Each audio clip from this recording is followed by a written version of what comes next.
On the 1st of June 1963, Mzee Jomo Kenyatta became the first Prime Minister of self-governing Kenya. Kenyatta has fought during the many years he spent before 1952. Kenyatta had spent something like 20 years, 25 years, partly abroad, fighting for Kenya's independence. At midnight on December the 12th, 1963, at Uhuru Stadium, amid world leaders and multitudes of people, a new nation was born. Now, Kenya's independence is Kenya with the law, with free laws that it has. Kenya is recognized by United Nations. That is the country he wanted. He was not tribal at all.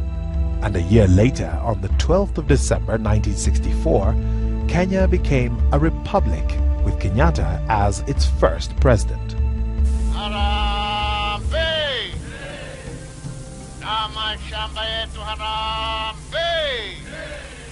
Na mifugo yetu harambe! Na serikali yetu tukufu harambe! During the Uhuru celebrations in 1963, there was Miss Uhuru competition. And it happened, it just came on the 14th of December, just after the Independence Day. And the Prime Minister then, Kenyatta, and his wife, they were to come to this celebration on the 14th. It happened, Mrs. Kenyatta is the one who was to crown whoever was going to win. So lucky enough, I won the Miss Uhuru contest, and Mrs. Kenyatta crowned me. And then the Prime Minister was right in front there. But I was not able to greet him because after that, the national anthem was played and then they left. But during the celebrations the following week, there was a reception organized by the Governor General. And the Prime Minister was going to be there. So I was invited and I went. And during that time, I was able to meet Mzee Kenyatta. And I greeted him, I told him where I come from. And I told him even I went to school with some of his relatives. Bethi Mogo, we went to Kikuyu together. And he was more or less, I could see he's a bit interested.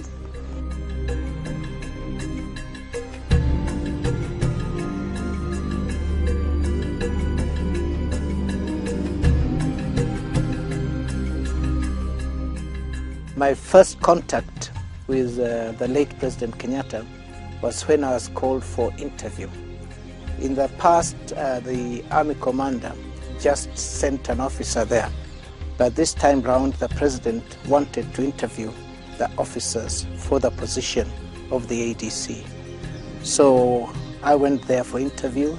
I was number 10 in the interview, and he selected me.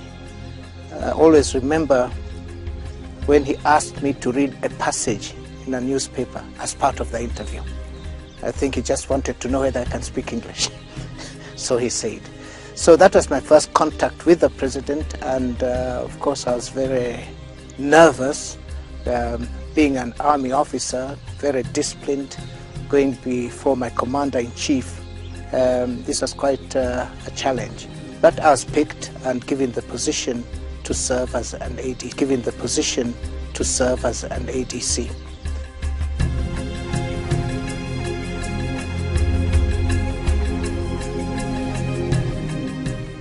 When he gave responsibility, he let the person do their work. He did not interfere. If it's the ministries, he would let the ministers do their work. If it's the permanent secretaries, the people he gave responsibilities, he would let them do their work. Of course, with consultation, I used to see there was a day when a lot of people from the government would come to see him. But this, I would think, more is consultation than direct directive. Kenyatta worked very hard on government. In fact, I don't think he worked in anything else during his tenure of office. He would come in for work always at 10 o'clock in the morning and leave at 5 o'clock in the afternoon. And during that time, at first, I would bring him a luncheon of sambusas or something else, and he was with us, sort of asking, finding out what has happened, particularly when we had to stretch time during the war in northeastern region. Many people don't realize that it came on the doorstep of our independence. As we got out, that place went on fire. And we worked. Sometimes we would go to him to ask what we should do.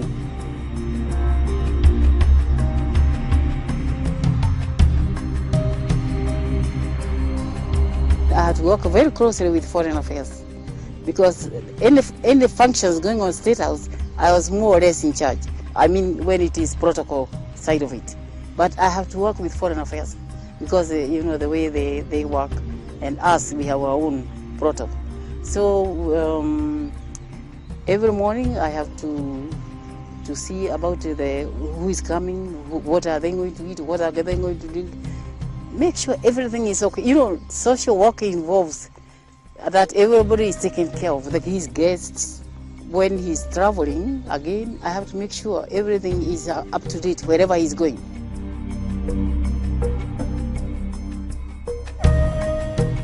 He had a very organized program.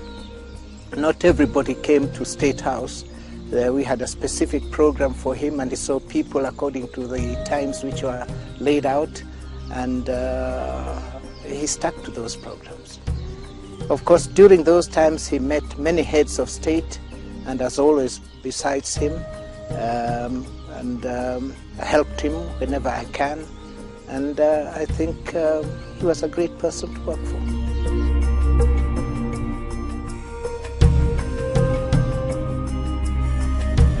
Every Monday, he was not coming to State House, Nairobi. He was working in his Gatundu to see his people and to visit. But he had an office there. So every Monday I had to go to Gatundu and see about the files. So that was different now from State House, because now that is his home.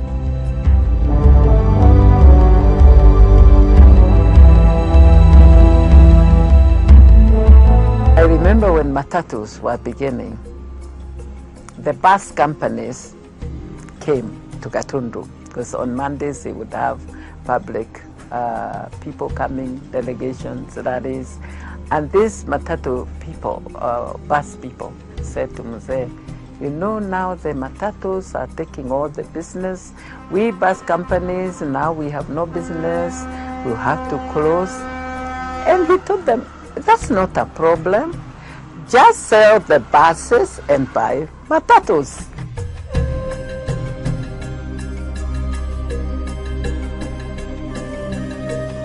First of all, at the early stage, we didn't have state lodges. So we used to go and stay in people's houses. Like I remember we went to Kisumu. The first time we had to stay in Honorable Ondinga's house. He was the vice president by then, and he offered Mzee to stay in his house. Then after that, we started using the PC's house, like in wherever we went up the country. So later we managed to establish the Mombasa State House. It was not again given to the government, it was still regional somehow, I couldn't understand. But we started renovating it and we put it right. Then in Nyeri again, we had the government house, which was given by the Queen Elizabeth. And we had to use it as a state lodge. And on even Nakuru, we started creating these state lodges.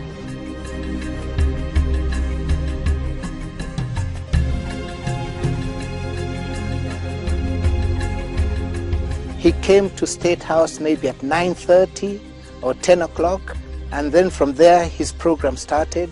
He met his people, the various appointments. He had his lunch at State House, and on parliamentary days, he would listen to the parliamentary debates from his office because he's linked to Parliament. And normally at about 3:30 or 4 o'clock, he again left State House to go back to Gatundu, unless he had other special assignments. He was a very private person. That's something that he did not speak much. He was a public person who, of course, was a great orator, was always with people out there. But in his private life, he was not a very talkative person.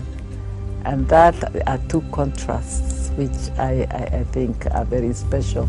Maybe that's what a great leader is.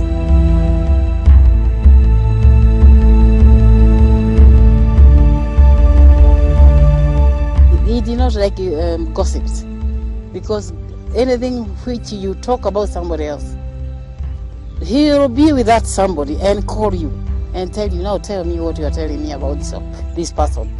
So you can't afford to tell a lie or to cheat or to talk about somebody else. So he likes things to be perfect. To me, I think he was very strong. He hated to travel. He did not like to go by plane. In fact, I don't think he ever went by plane after he became president. He only went to Ethiopia because Emperor Selassie was a special friend to him. And I know he's the only one who made him come to make a state visit in Ethiopia. Otherwise, he was saying he has too much work here, too much time has been wasted. He wants to build Kenya. So he never made state visits anywhere. He would send the vice president to all the conferences. So I think he also did not like to travel very much.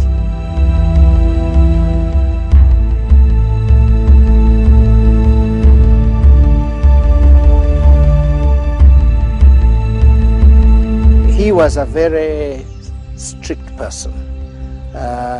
He was very detailed. He wanted things done properly, and he made sure that what was to be done was indeed done. So I enjoyed working with him. He was firm, he was considerate. He always wanted to know about my welfare. Like whenever we went down to Mombasa, he would give me a day off or two to travel to Taita to go and see my family. I didn't have to request. He always said, go and see your parents instead of hanging around here.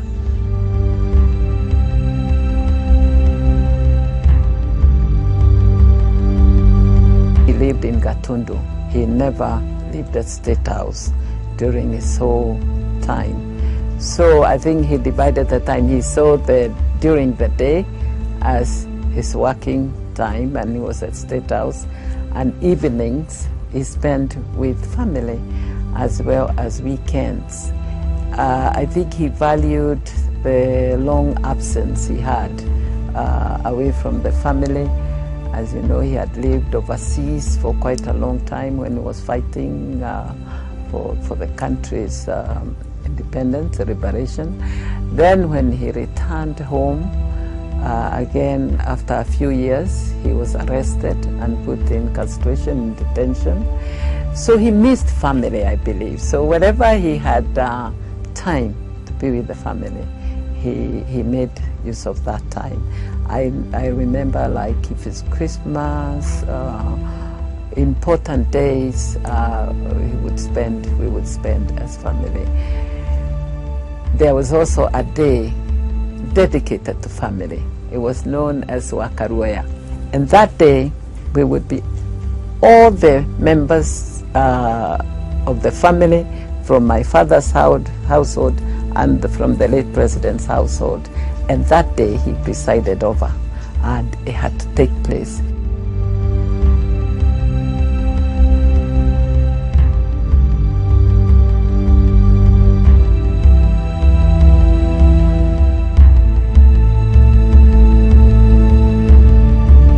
I remember the late Jomo Kenyatta with great fondness. In fact, he and I had a very special relationship. He always referred to me as Mohiki Wakwa, which basically would translate to something like my bride, but not in that manner, but a special sort of relationship with a niece like we had. He's a family man, and he had his own children. But like Uhuru, they were very young. Uhuru was born when I was still around, and he couldn't. And Mrs. Kenyatta had. So I was like Uhuru was staying in Nairobi, while Mzee and Mama they stayed in Gatundu. And I had all the chance to take Uhuru to school and his brother and sister, and make sure they are okay also. They are looked after in the house next door to State House.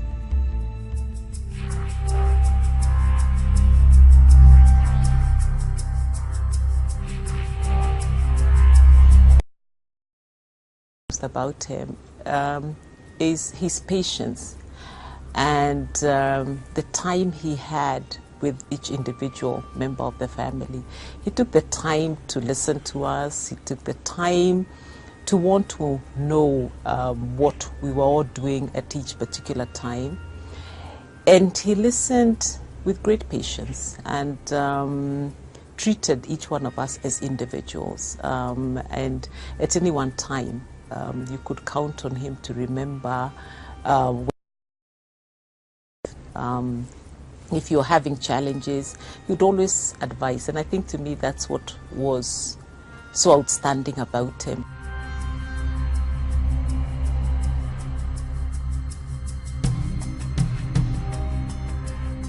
He took me as his child, because as a young officer of 21, 22 years, so he took me as a child and he treated me like a child.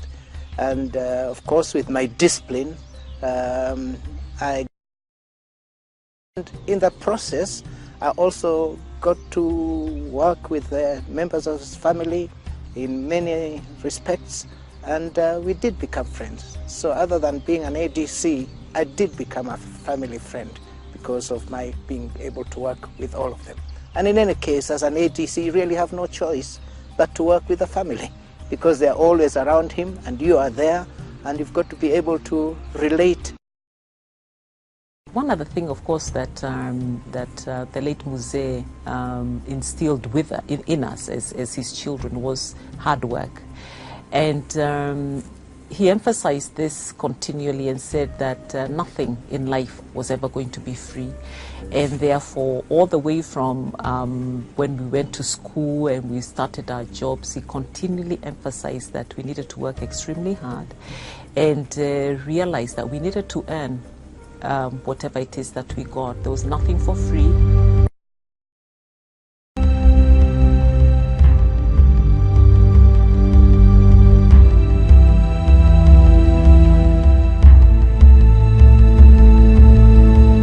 Kenya's President Jomo Kenyatta died on the 22nd of August 1978 at Mombasa State House. It was very difficult. It was not just difficult for the family, it was difficult for the whole country. First of all, sadness engulfed the whole nation. The shops, and nobody wanted to speak, and it was just like whispers, whatever. And of course, when they saw us, members of the family, there was overpouring of grief, and they would really be very comforting. But for the family, it was shock. It was just disbelief. For some reason, I never saw Mzee dying. You know, there are some people who are, you think they are contemplated his death.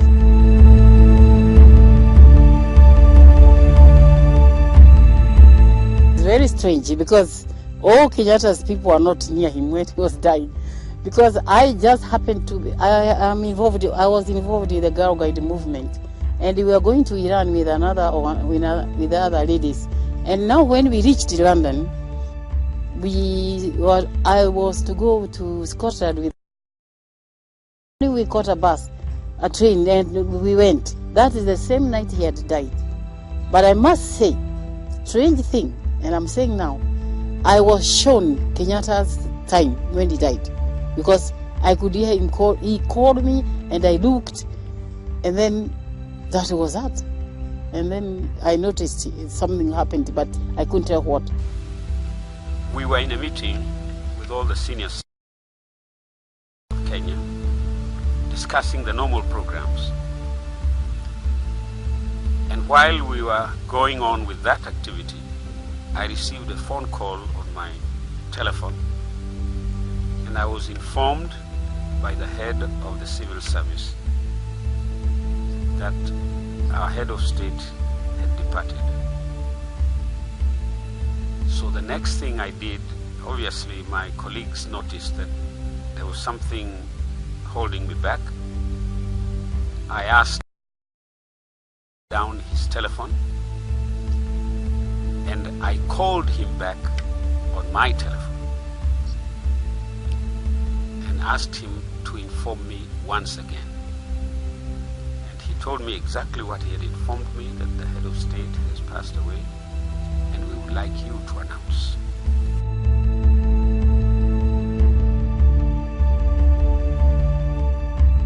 Then at that point, I informed my colleagues in the office. At that point, we had Mr. Hassan Mazoa, controller of radio programs. We had John Wakitawa, controller of television programs. The chief engineer, at that time it was Simeon Macharia, and the other heads of sections. We were just strategizing on how to improve our programs. So everything was changed, and while we were discussing, I received a confirmation from the Kenya News Agency. And so we had enough sources to go on the air. We prepared a first announcement, and the Kiswahili version of that was read over the national radio by Hassan Mazoa, and the English version was read over the radio, the general service of the Voice of Kenya, by Norbert Okare, who was a freelance newsreader. Mimi na wenzangu wengine pamoja na director wetu Bwana James Sangano, wakati ule tulikuwa tumekwisha pata mafunzo katika nchi ya ng'ambo. Sasa mambo yale yakitokea, jambo kama lile likitokea, hushikwa na hofu kubwa sana. Instinct yako, vile ulivyozaliwa na mama yako na baba yako, iko pale. Unaangalia nchi itakuwa vipi, kwa sababu lolote lile utakalolisema katika kitu kinachoitwa microphone, kikitoka pale ujue kinasambazwa mahali kwingi sana duniani. His official announcement on the national broadcast known as Voice of Kenya, today Kenya Broadcasting Corporation, said Mr. Kenyatta died peacefully in his sleep on Tuesday morning. It was packaged with all other news, but naturally it came first. And all the information that was related to that was also brought in first. For example, we received telephone call from Canada asking us to give them an actuality of the passing away of the Kenya's head of state. So the next thing is we had nothing really to rely on apart from a phonograph and a telephone. So as we received the telephone, we played the phonograph, and the previous bulletin from the first announcement, we recorded it on the telephone. They recorded it on the telephone, and that was actually which an hour after we monitored Canada, and it had also gone on the air as we had prepared it. So there were certain things that kept us together, and after a while we worked until not 11 o'clock at night. Sometimes we received telephones, people and they said, yes, we are still here. It was like as if the Voice of Kenya was the one directing the hearing and the thinking of the general public.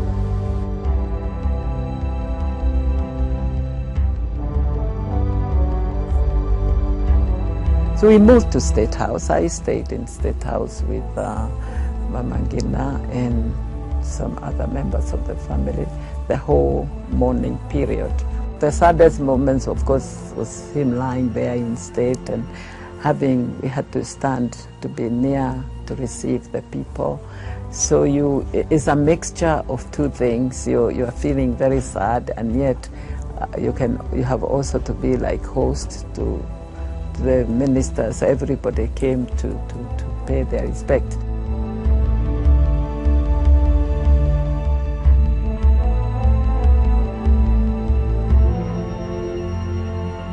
So many people came to view his body, which was put here at State House. So we had to make everything look normal.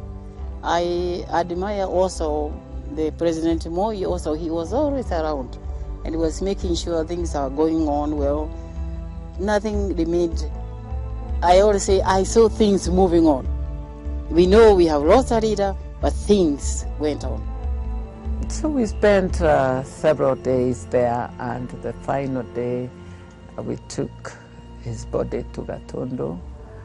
And of course, now going the whole route to Gatundu, there were very many tears and people just wailing on the road.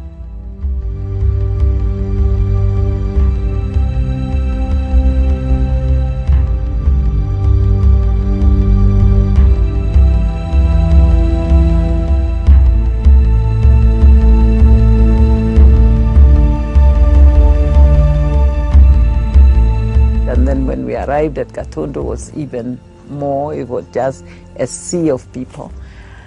And he lay in state again. He stayed for the night. There was the major committee that was run by the government itself, and how the burial would go, and they were discussing all the things that would come in and everything. We did not announce those arrangements until they were complete.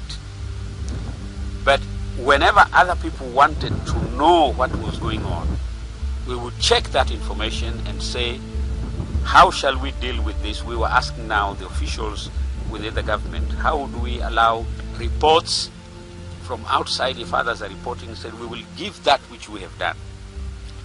But others coming from outside, they also want to know for their own radio. I remember very well, for example, from the United States, when Andrew Young came and many others came in, there were questions as to whether we should give them full coverages in our situation. We had Idi Amin who came to the funeral itself, and all these other people came. Our cameras were open. But it was the cameras showing the people and we directing how it would be best put on the air. And a lot of messages of condolences from our own politicians and citizens, that we put on the air. It was an incredible kind of feeling. For instance, when there was the viewing of the body at State House, I remember one of my senior announcers calling me in my office, because I was at the office looking at a monitor and listening, and he says, now we have there was a kind of a fracas, a very prominent politician. He's in line also coming to pay his respect. I said, the camera stays on. It's not you saying it, it is what the camera is showing. And that's how it went. The thing was so unusually, but we needed to, everybody knew what the policies are. We are reflecting the truth. We are not putting exaggeration, we are not giving individual opinions. And that's how we did it.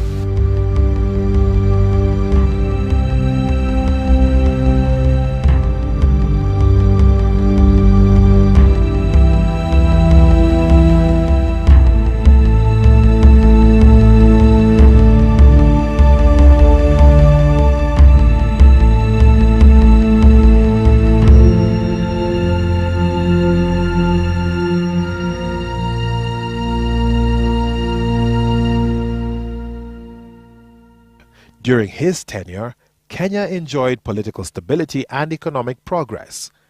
It was in 1974 that he declared free primary education up to primary grade 4. My leadership has not been to darkness and death, but to light and prosperity. And that is, during my time, I have altogether managed and built over 300 schools, paid and controlled, financed by my people. And that was not putting my people or leading my people to darkness and death. He will also be remembered for urging Kenyans to preserve their culture and heritage.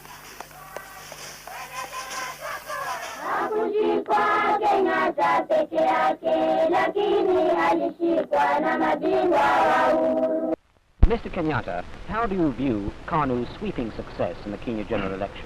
Well, I think it's very important because it gives us very good working majority in the House. A majority to make changes in the Constitution? Well, not only the business of the government is not only to change the Constitution. We got many other things to do. What have you in mind regarding the Constitution?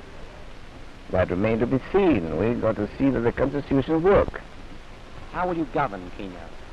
Democratically. And what is the future for whites and Asians in Kenya? Well, they have every hope like any other citizen in Kenya. They will be protected just as any other citizen in Kenya is protected. Right to their own property. We have the Bill of Rights to protect every citizen in this country. What will be your policy towards South Africa and the Portuguese territory in Africa? Well, South Africa, that is definite. We're going to follow the decision taken at that Addis Ababa conference. What was that, sir? Well, don't you know what it is? How will you fight South Africa? Fight South Africa? We're not interested in fighting. It's not only... we do not mean we're going to fight South Africa in the way perhaps you think, but we have other means rather than fighting with the arm and ammunition. Coming back to Kenya, sir, as President Prime Minister, Mr. Kenyatta, can you give us some dates for full independence? Well, we want the full independence this year. As far as the date is concerned, I can't tell you just what the date is, but we want the independence this year. Thank you very much indeed. Kenya. The crowd gathered at Nairobi's new Uhuru Park for the Madaraka Day celebrations, the 6th anniversary of Kenya's independence. The Chief Justice, ministers and commanders of the country's armed forces were among the dignitaries who joined their people on this important day.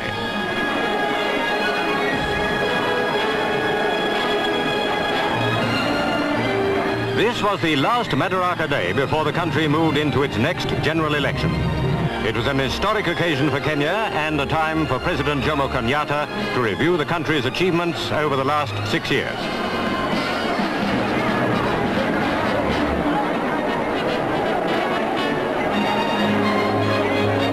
The march past by detachments of the Kenya Armed Forces was watched with understandable pride by the President and his people. The parade symbolized past attainments and future hopes. This day, said President Kenyatta, marked a moment of truth in the life of the nation, the end of one chapter and the beginning of another.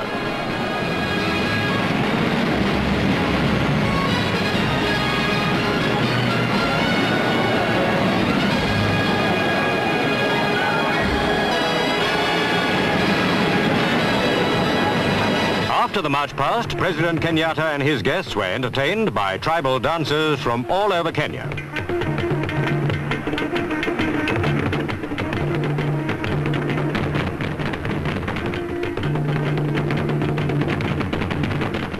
Here indeed was a reminder of the past, another flashback as the country looked to the future. That some of them have misunderstood us, and it's only by our action they will know that we mean business. Brothers, I think I have spoken enough in this language. It is not my wish that I should be speaking to you in a foreign, and for that matter, in colonialistic language. To repay his things which were taken by the government. You see, I don't think he was sorry that he was detained. Uhuru! I, Jomo Kenyatta,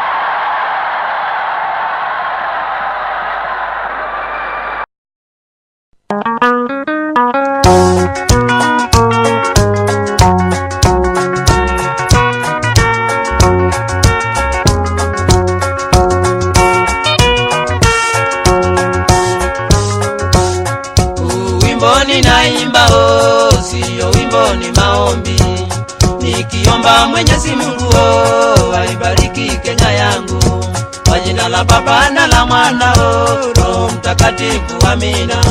Kwa jina la Baba na la Mwana Roho Mtakatifu, amina. Ewe Kenya inji yangu, ewe Kenya baba yangu, ewe Kenya mama yangu, sitakuacha milele.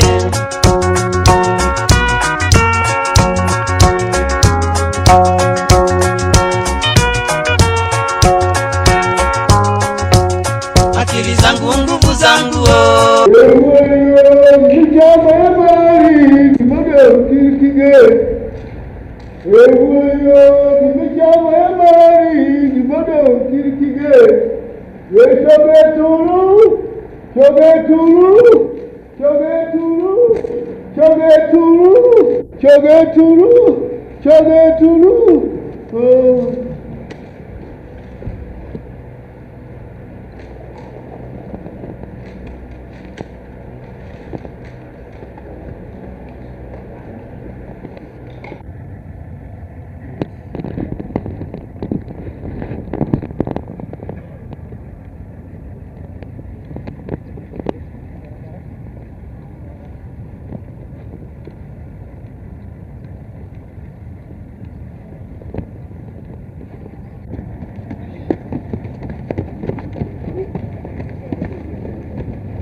Are all your differences now forgotten in his death? Oh, no, but we have not had very much different.